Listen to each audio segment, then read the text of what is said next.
Hey everybody, it's Miss Coddington. I'm reading from Ralph S. Mouse, written by Beverly Cleary, and I'm going to be reading from chapter 3. But to get into character, I got my mouse ears, I got my mouse whiskers, and something in chapter 3, here's a clue, has to do with a boot. Let's get started to find out what that is. Chapter 3, Irwin J. Sneed Elementary School. As Ryan hopped down the steps of the school bus, Ralph poked his nose out of his pocket and found himself in a crowd of children, all of them bundled up in hooded parkas or jackets and knit caps. Clouds of vapor came from their mouths as they shouted back and forth to one another. A tiny cloud formed in front of Ralph's nose, too. A boy jumped out of a yellow tow truck and shouted, "So long, Dad!" Then as the truck pulled away, he added, "So long, Arfie," to the dog sitting next to the driver. "Arf," answered the dog, who looked like a kindly wolf. That boy must be Brad, thought Ralph, as the children trampled snow on the playground on their way into the long one-story building that was the Irwin J. Sneed Elementary School. Inside the building, the linoleum-floored hall, unlike the halls of the Mountain View Inn, was a broad, smooth highway with no rough carpets to wear down the already thin tires of a little motorcycle. Ralph wondered how he would endure a whole day of waiting for night to come so he could race down that long hall. There would be no furniture to get in his way and no little relatives to make him feel guilty for not sharing his motorcycle. That hall was the perfect race course Ralph had dreamed about ever since he had owned a motorcycle. With no one around to see him take spills, he would even rear back on one wheel to practice wheelies. Ryan entered room 5, a room different from any room Ralph had ever seen. Unlike the rooms at the inn, this one was furnished with many chairs and tables instead of beds. At the front, seated at a desk, was a woman Ralph knew must be Miss Kay. Her toothpaste was nowhere in sight. At the rear of the room, Ryan hung his backpack on a hook. Then he removed his parka and hung it on the hook too. "Hey, don't leave me here all by myself," squeaked Ralph, alarmed at being alone in such a strange place.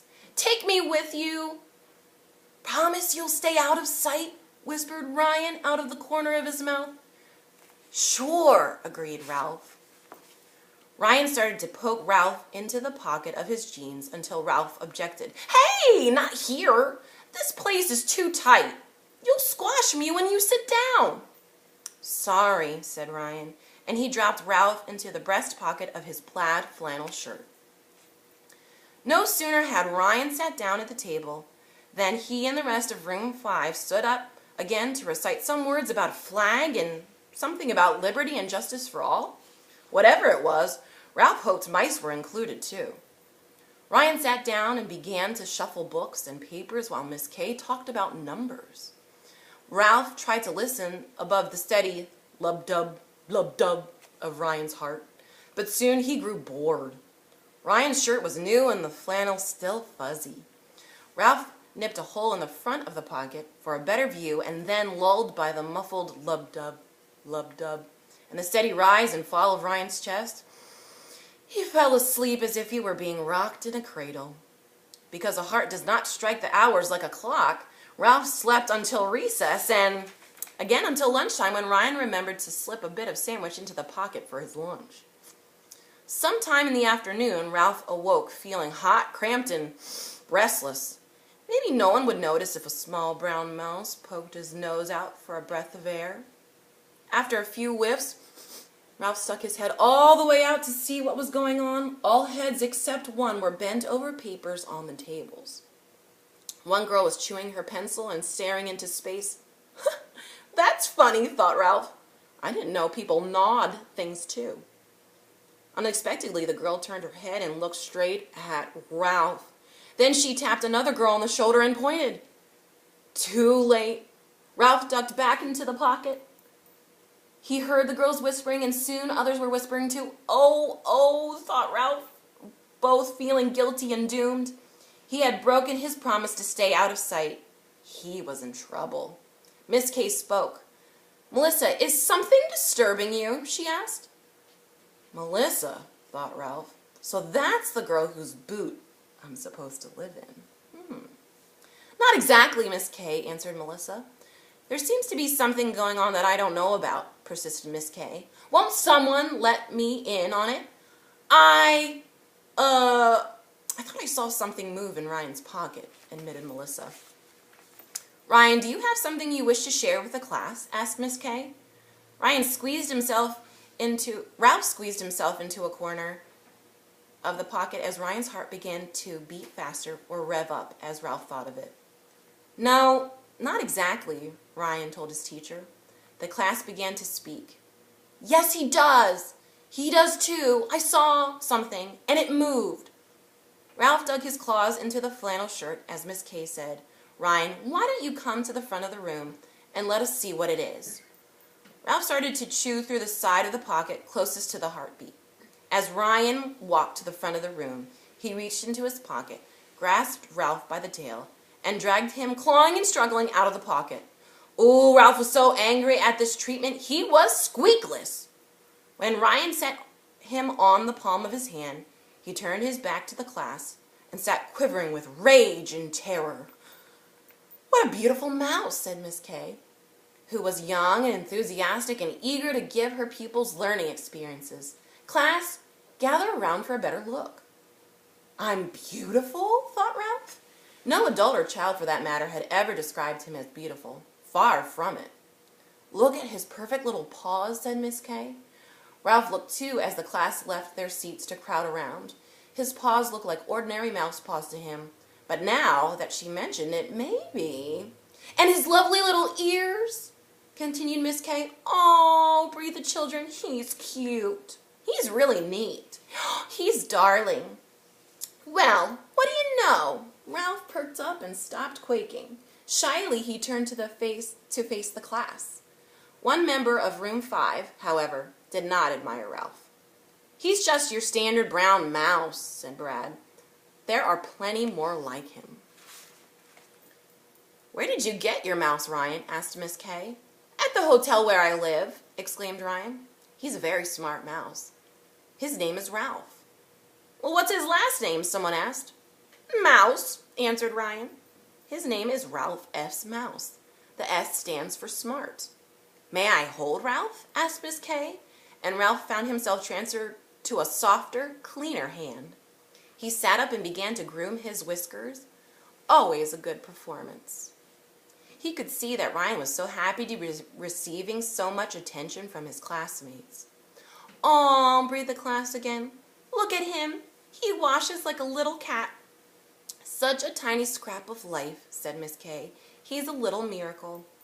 Ralph stopped wiping his paws over his whiskers to look with love at Ryan's teacher. Her long, shiny hair fell over her shoulders. It looked so strong that Ralph was sure that just one of her hairs would be perfect for tying his exhaust pipes in place. "Perhaps the custodian has a cage we could keep him in," said Miss Kay. Love turned to distrust. This wonderful woman with useful hair was turning out to be like any other grown-up. Ryan spoke up. "I don't think Ralph would be happy in a cage," he told his teacher. "I'll just keep him in my pocket if that's all right with you." Good old Ryan. Miss Kay gently handed Ralph back to Ryan, who stuffed him into his shirt pocket. "Thank you for sharing, Ralph," she said above the lub-dub of Ryan's heart, now steady as a well-oiled motor. "Class, how would you like to draw pictures and write stories and poems about mice? Friday afternoon, we could have a mouse exhibit to show off your work. Ryan, could you bring Ralph to school again so he could be our guest of honor?" Miss Kay had no idea Ralph was planning to live at school, was a teacher who could turn anything into a project. Most of the class was enthusiastic. Others thought mice were as good a subject as any for drawing and writing. A boy named Gordon said he didn't like to do any of those things. Miss Kay suggested he go to the library, look up facts about mice, and write an essay about them. "And what do you want to do, Ryan?" she asked. "I would like to tell how smart Ralph is." Ryan's answer threw Ralph into a fright. What was Ryan going to tell his classmates about the motorcycle? Ralph would not ride his precious motorcycle in front of everyone. "Splendid, Ryan," said Miss Kay, "but why not show us how smart he is? Do you know what a maze is?" "Sort of," said Ryan. I've seen them on a kid's page of the Sunday paper. You take a pencil and try to draw a line through the open spaces of a diagram from one side to the other. It isn't easy because there's a lot of dead ends. That's right, said Miss Kay, who was drawing a maze on the blackboard as Ryan spoke. Scientists use mazes with walls to test the speed with which mice learn. They start a mouse at one end and time him to see how fast he reaches food at the other end. Then they have him do it again. If he cuts down his time, they know he has learned from the experience. Do you think you could build a maze? I'd like to try, Ryan answered. Good, said Miss Kay. I'll bring a stopwatch for timing Ralph's race through the maze. I can bring my cat pistol for a starter's gun, volunteered Brad, showing interest for the first time. Good idea, said Miss Kay. You like to build things, so perhaps you could help Ryan build his maze. The boys eyed one another as if they were not sure how this partnership would work out. Okay, agreed Brad.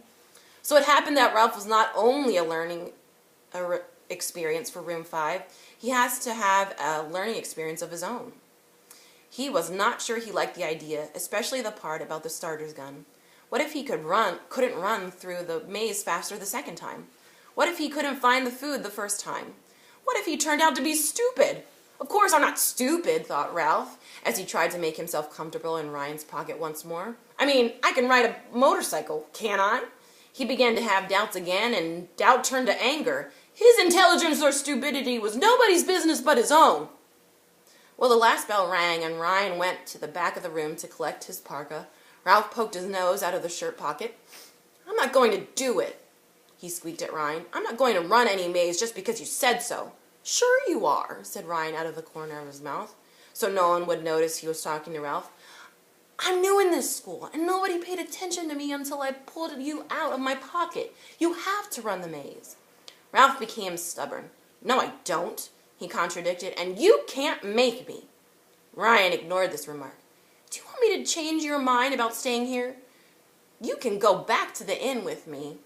I'll stay here, answered Ralph, thinking of that long, smooth hallway waiting for his motorcycle. I can't let Matt lose his job. Ryan looked around to make sure no one was watching before lifting Ralph out of his pocket and placing him into an overturned boot. So long, see you tomorrow, he said. Who are you talking to? A boy asked. Me? Ryan was all innocence. Nobody. I was just practicing to be a ventriloquist. Working up on an act. Some act, remarked the boy. Ryan held up one hand and waggled his fingers as if he were working a puppet's mouth.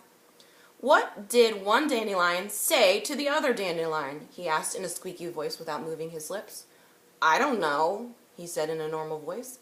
Then he answered in a squeaky voice, Take me to your weeder. All this nonsense made Ralph frantic. Hey, give me my motorcycle, he ordered as soon as the other boy had gone. Ryan tried to speak without moving his lips. And have you riding all over school? Not a chance. You get lost or get into trouble or someone would see you. It's my motorcycle, squeaked Ralph at the top of his lungs. You give it to me now! Ryan was last to leave the room. We'll see about that, he said as he bent over to speak to Ralph, after you run the maze on Friday. With that ultimatum, he snatched his backpack off the hook and hurried away to catch the bus that would take him back up the mountain to the hotel. Ralph was so angry he sank his teeth into Melissa's boot. Ugh!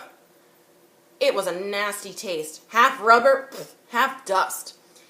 He had the thought that Ryan was his friend. Not anymore. He was mean. He wasn't fair. Ralph felt terrible, but he was not going to run that maze in front of Room 5. Ryan couldn't make him. Maybe he would even hide and refuse to be the guest of honor. Ryan would learn not to try to order him around then. Ralph sat in Melissa's boot and sulked. Without his motorcycle, he felt mad at the whole world. Of course he was a smart mouse. Why should he have to prove it? Ralph felt as if nothing was fair and nobody loved him.